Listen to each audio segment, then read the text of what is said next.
Dans le jardin d'Éden, quand Dieu a demandé à Adam de faire tout ce qu'il voulait, sauf manger la pomme, il a fallu que Ève arrive pour l'influencer. J'utilise cette image pour vous faire comprendre le pouvoir et l'influence qu'une femme peut avoir sur un homme. On dit généralement que la nuit porte conseil, mais vous et moi savons que la nuit ne parle pas.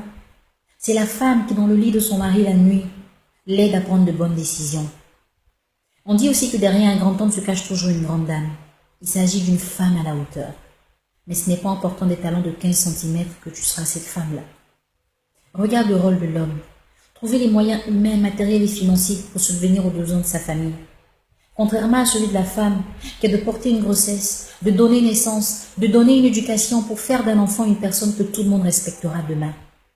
C'est une responsabilité tellement énorme que je ne crois pas que Dieu l'aurait confiée à n'importe qui. Ne fais pas mentir ton Dieu d'avoir fait de toi une femme. Il l'a fait parce qu'il sait que tu as le pouvoir de changer les choses. Il suffit juste que tu l'utilises à bon escient. Dieu ne t'a pas donné ta tête pour que tes cheveux, tes yeux, ton nez, tes oreilles et ta bouche aient un support. Il te l'a donné pour que tu l'utilises, pour réfléchir et poser des actes positifs dans la vie de l'homme. Il ne s'agit pas de rentrer dans la vie d'un homme pour lui donner des vices, pour le ruiner, pour lui faire des enfants seulement. Vous n'êtes pas des mères porteuses.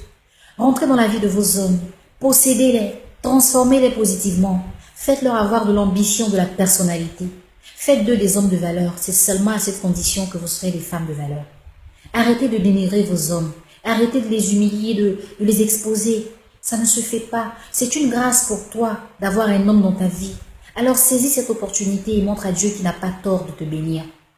La parole divine dit que la femme sage bâtit sa maison, mais la femme insensée la détruit de ses mains. Ne sois pas cette femme insensée-là.